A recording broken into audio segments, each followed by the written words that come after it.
Yeah, so the advice we got as a young couple was that building a house is exciting, but it takes hard work to build a house, and we have to count the cost in terms of building. And I think a principle that Joanna and I have lived by is comes out of the Gospels of Jesus, where it said that why did Moses give you guys a certificate of a divorce? Why did he allow you guys to divorce? And Jesus said it was because of the hardness of your heart. And we have the best advice I have is to ensure that your heart stays soft. And no one's heart grows hard overnight. It is little small things that accumulate over a period of time that hardens our hearts. And so we have tried our best to soften our hearts in all circumstances.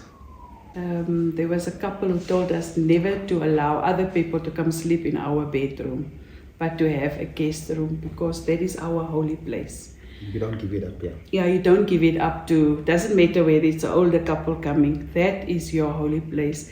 Have another room where the people can sleep in, the guests can sleep in. And then the other advice was that we don't go sleep angry with each other, that we sort out whatever, happened during the day.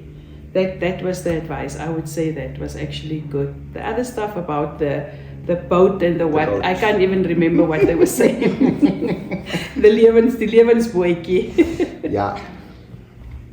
Say thank you after every meal.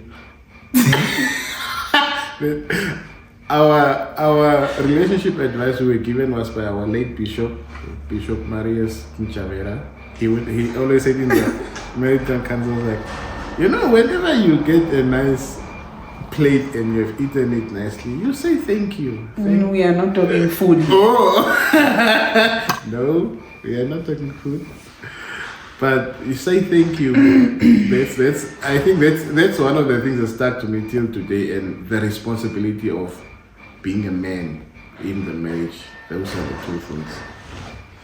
I think the best piece of relationship advice, I would say one out of the many is marriage is between two people, not you and your family and your friends and everybody else. And I think that's something we've instilled in our marriage from the get-go. Having a lot of external parties involved within the marriage can make things complicated. So I believe, yes, your marriage is yours, and the marriage is exactly what you make of it. What you put in is what you get out at the end of the day. Yeah. Those two, golden. Yeah. What I remember we were told is that don't make room for being separate. When there's an issue, don't have the couch as an option. There's no sleeping on a couch. There's no sleeping in separate rooms. You have to sleep in the same bed. Then you're forced to talk about the issues. Then there's no escaping. So as much as you've made your commitment, for better, for worse, then there's part of the commitment that there is no escape. So always sleep in the same bed. And sleep without clothes on.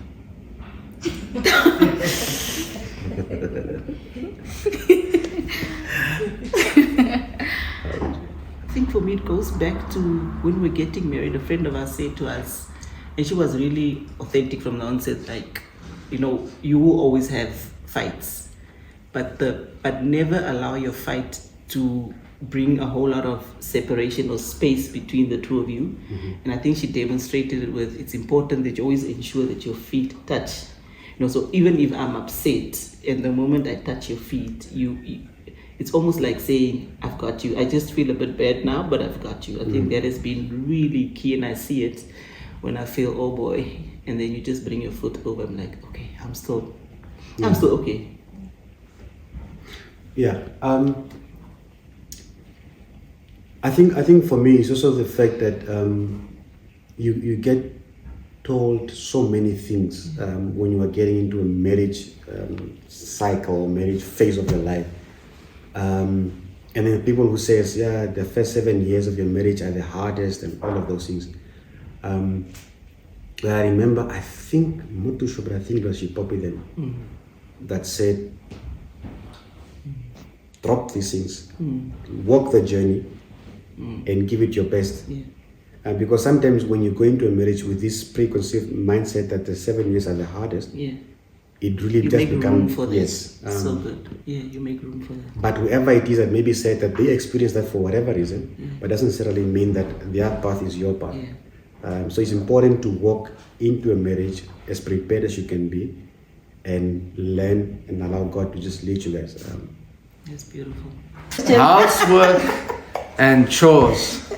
So we might not be the best The best example. people, yeah. We might be, but it's a bit controversial. Very. Because I'm a very conservative brother. Yeah. So I live by the old school things. But I do think personally, for us, and we agree. Yeah. Whether she agrees, we agree.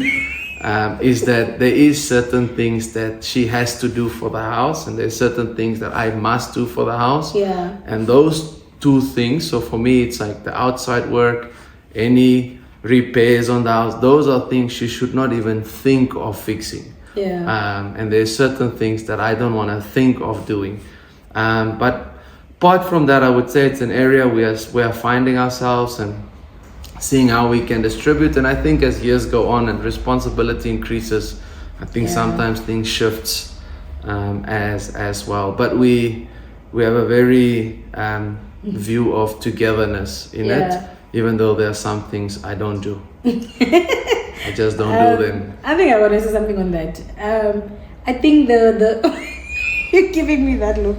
Anyways, I just wanted to say that it's important to agree in advance what those things are, what those chores are, and the expectations of each other when it comes to chores, because we were raised differently, and so the expectations of how maybe you would want things to be done would be traditional. Maybe for me it's also traditional, but for other people it might not be the same thing. So I think for us it's really just accepting that your role is this, and I don't expect you to do my role, but it doesn't mean that in moments that you can't step in to assist when necessary. But yeah, that's how we do it. Okay, when we moved into this house, 2000, I was pregnant because we were building for almost 2 years.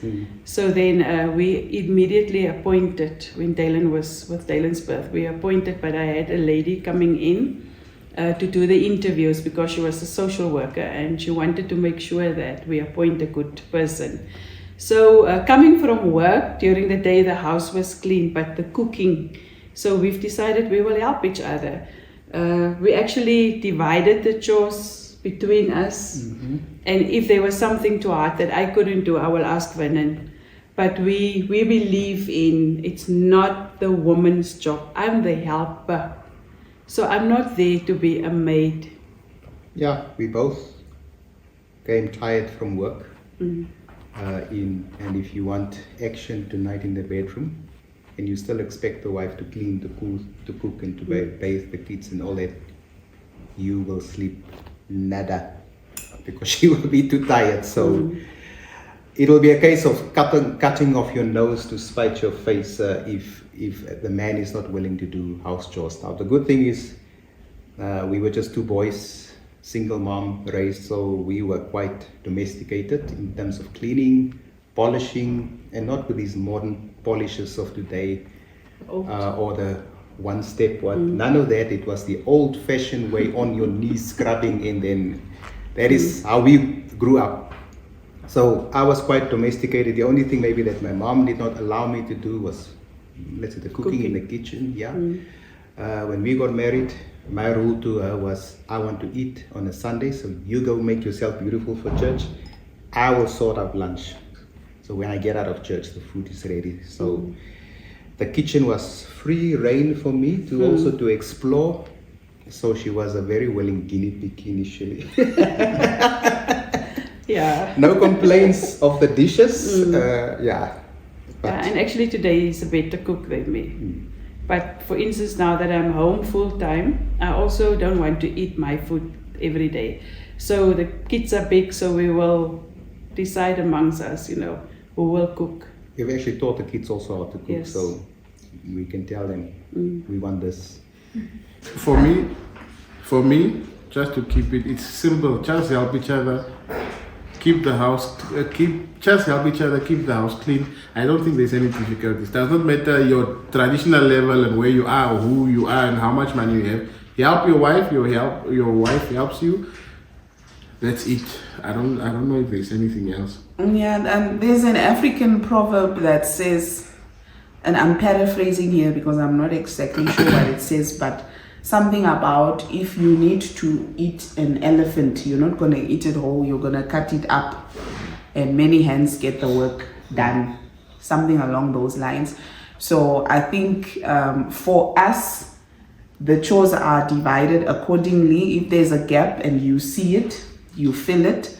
Obviously, different couples have different ways of doing things, but with us, it's legit just a matter of the thing getting done, regardless of who gets it done. Cool. When it comes to chores, we do all chores. We've washed the dishes together. We've hung the clothes together. We've swept and mopped the floor together.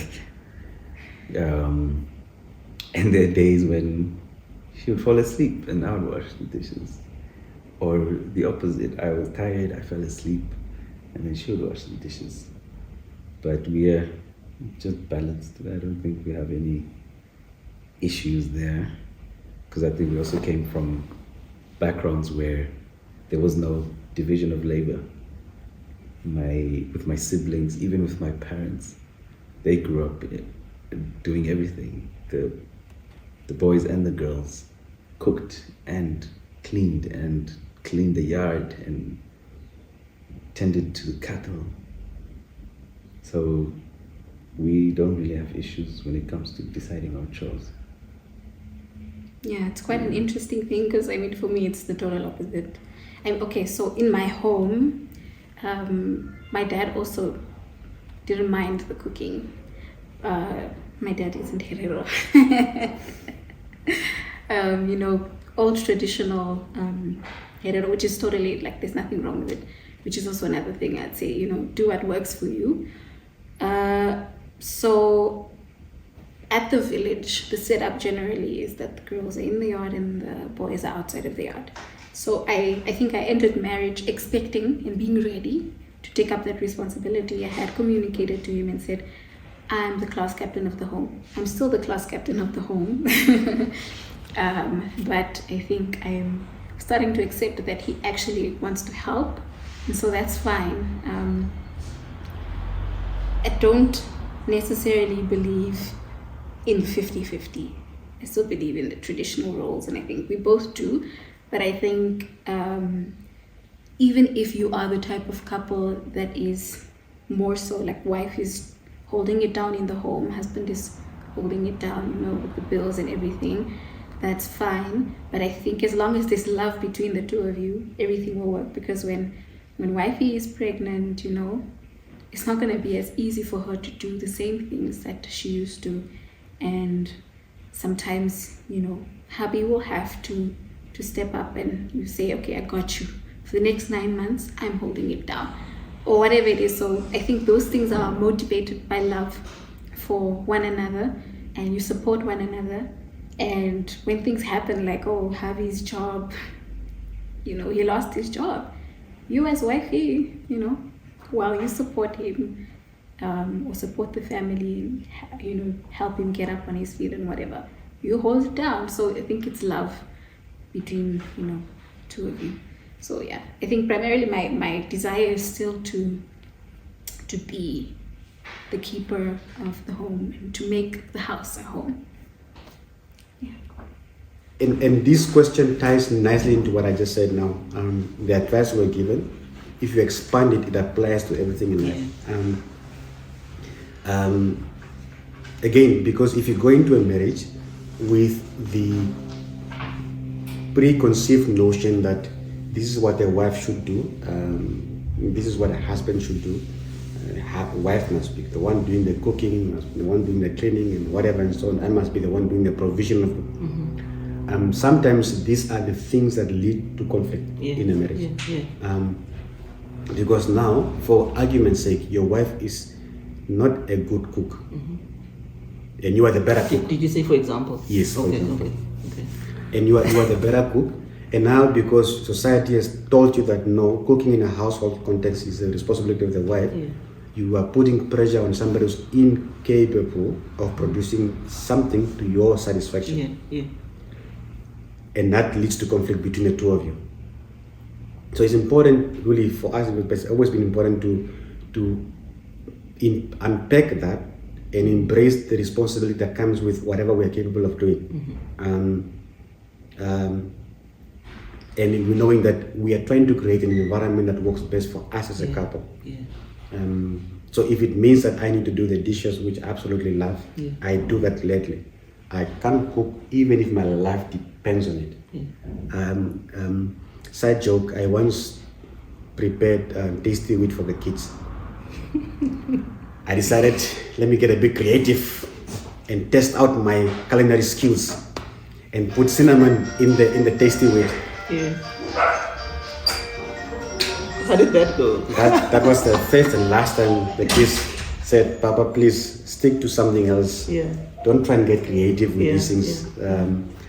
So it's important to really just, in a nutshell, to just embrace whatever your skills are in the marriage and what are your comfort zones and you're comfortable with as a couple, and then work out that without having to allow society to dictate for you what and who must do what. It's beautiful. Boundaries that we should have. I would say never sacrifice your marriage on the expense of any success the world could offer. I think that's an important boundary for us. And this simply means that our family is our number one priority after God. Our family is our everything. I think boundaries in terms of how we allocate time and how we spend that time, I think it's important. So we just live by family is one and everything else flows from that. That's a good one. Not God is one, but just in our order here. The boundaries. Because we had serious discussions on that one. In the bath. In the bath. We usually run the bath, make it full, and then we will lock and we will sit and discuss the issues. So from the beginning, we had this boundary that I don't drive with men and when not with ladies.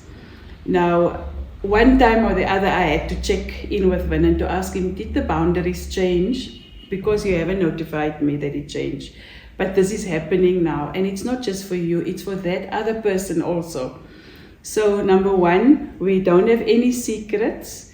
Tell me, because the truth will always come out. Rather tell me if something happened, Number two, there's also a cyber infidelity. So you have my password of my phone, you can unlock, I unlock yours. That were the rules that we've put in place. Everything. Laptop, everything, So for instance, if I had to go out, because I was a PA, if I had to go out with my boss, I will call Vernon to tell him, look, I'm going to game with Mr. Who. So if anybody sees me there and they want to make up a story, my husband is already aware. And it's not because there are trust issues.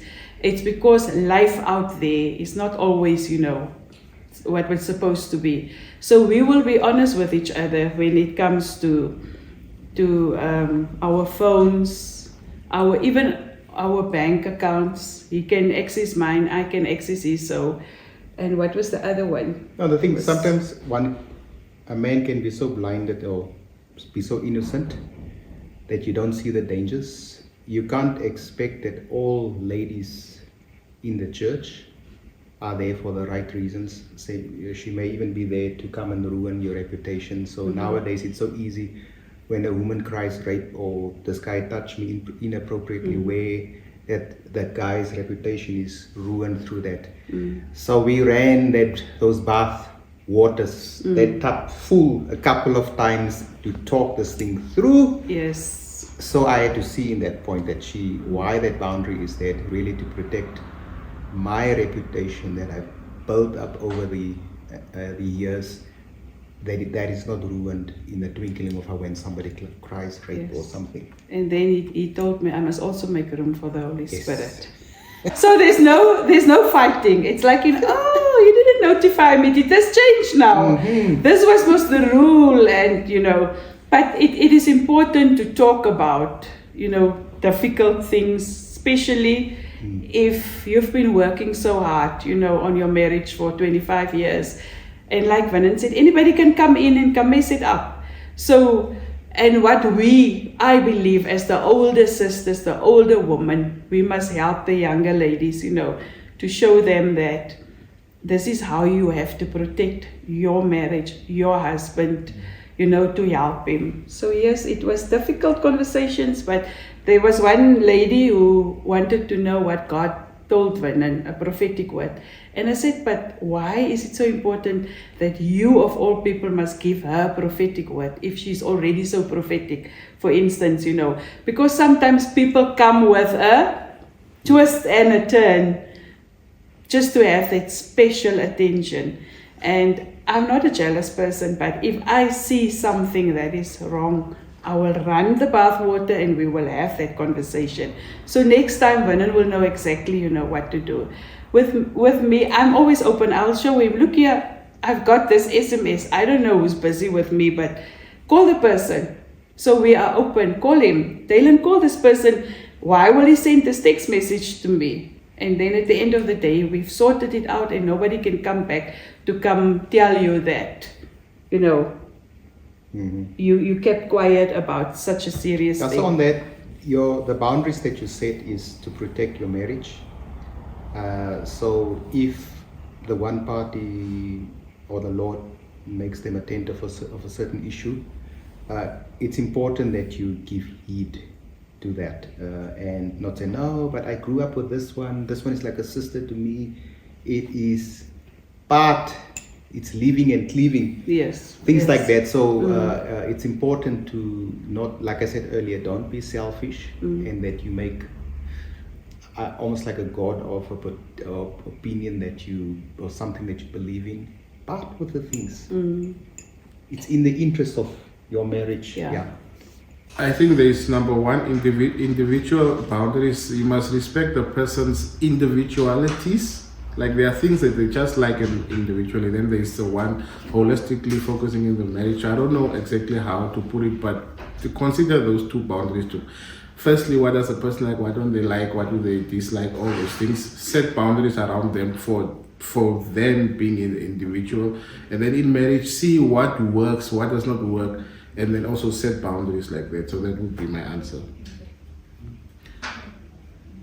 I was actually looking at it from the perspective of the outside in. You did both. So now I don't know what to answer. But I think for the outside in, it comes back to what I said earlier about your marriage, a marriage being between two people. There's that triangle that we always reference when it comes to godly marriages, where you've got God at the top and the husband and wife at the bottom, both of them relating to God, and then their relationship with God enabling them to relate to one another. So I think it's important to set boundaries around who is speaking, who is advising you as an individual, who is advising you as a couple, who is speaking into your marriage. It's important to not have too many voices that you are hearing from or listening to. It's important to also not allow the outside influences to affect how you view your spouse. Yes. So really it comes down to what we take in, protecting the gates, the eye gates, the ear gates. Who are you listening to? Who are you talking to about your spouse? All of these things. So it's a very broad question, but in a nutshell. I agree. So the boundaries that we also had been given as advice, and what we've also seen sort of helps, is that the outside world is absolutely secondary to between the two of us. So whenever anything is happening, first the two of us are the ones involved in talking about it, and then later other people can come in. So our boundary is that our relationship, or between me and her, comes first before any pastors or parents or cousins or best friends. So we still take advice, we still value it, but yeah, we want to keep that boundary that we are the ones who have to go home and sleep in the same bed. Yeah.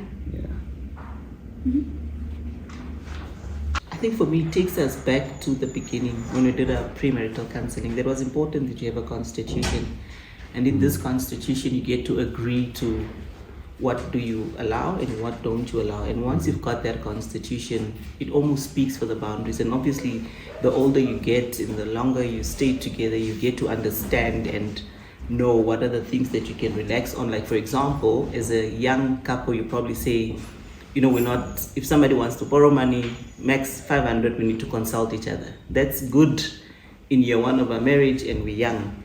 But obviously, the older we get, you get to understand, and you When the flex. balance sheet It increases. changes. You get to adjust those things. But having a constitution at the beginning for us has worked well.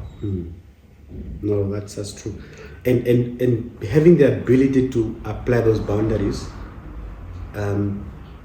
is just a benefit to you down the line, Yeah. because the same boundaries will then have to apply to kids and how you deal with friends and family and in-laws and all of that.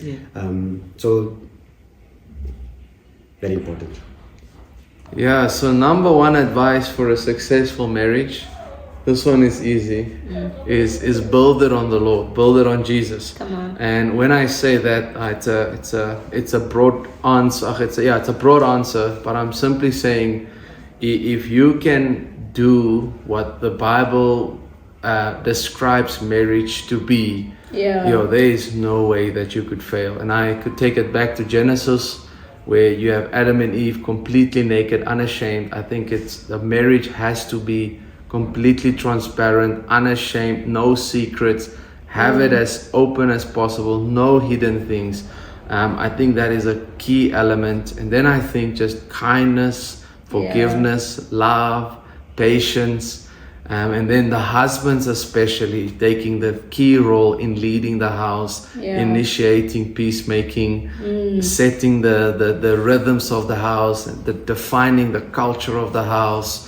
Washing your wife with the word, ensuring that she would be blameless and above reproach before God one day. So build your marriage on God, on our Savior Jesus. That's great. Yeah, we said so many things already. All of the above. If you have forgotten, please just rewind and just listen to it again. But I will reiterate what I've come to know today is marriage has no place for somebody who intends to be selfish, because as Christ gave up and all that glory that he had with the Father, and then he decided to be born of a virgin woman, put on flesh, die for us. Actually, the Bible says in that in chapter 5 in Ephesians is men should love their wives in a similar fashion. I should be able to die of myself, the things that I hold dear, die of that for my bride, because that is the example that he gave me. So there is no room to be selfish in marriage. If you don't want to give up that, stay single. Don't go mess up somebody else's life. Yes, for me I would say is that marriage should not be on the standard of the world, but the standard that Christ set for us. the example that Christ gave us. And yes, it's wonderful to be married if you are one, if you have reached that oneness. So strive towards that. Strive towards that, what Christ have already set out for us. Yeah. Yes. Thank you. Thank you. Thank you. Be honest, number one. My advice to happy, successful marriage. My advice to a happy, successful marriage is be honest with yourself and with your spouse. Always be honest. Doesn't matter the situation. I tried it once or twice in our. Okay, it's a lot of times, but just be honest and to yourself and to your spouse. And respect. Those two things is my number one. I mean, apart from what we have already stated about putting God first, basing everything on the word and prayer, apart from that, I think a successful marriage begins with you knowing what marriage is. Before you even enter the marriage, you need to know what marriage is in general, why you are getting married, what you are trying to achieve through this marriage. And I think once you have answered the foundational questions at the beginning of the marriage, it sort of sets the trend or sets the path for the way forward. Because once things become difficult within the marriage, you can always fall back on, why did I do this in the first place? So if you don't know your why, it's easy to be manipulated and it's easy to get lost. But if you have determined your why from the start, it sort of grounds you. Okay. Still getting there. Maybe in like 10 years or something. Yeah. Basically, without having a lot of experience, but also from observing other couples, we would say, or I would say, love God in your marriage. Involve God in your marriage. Marriage is His thing anyways. That's one way to make sure that it's successful. Yeah. And love one another. Love one Yeah. another. Yeah. Look for reasons. Look for reasons, things about each other to love each other. Look for the little things, appreciate the little things, and cultivate that. I think for me, it goes back to something I told you when we started dating.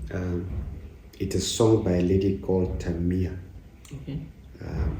And the song is called Still. So she writes a song. In the lyrics of the song goes something like, people ask us, how do we do it? It's been good 13 years, and people are asking us, how do we do it? In her response to them is that we still. He still makes those little efforts.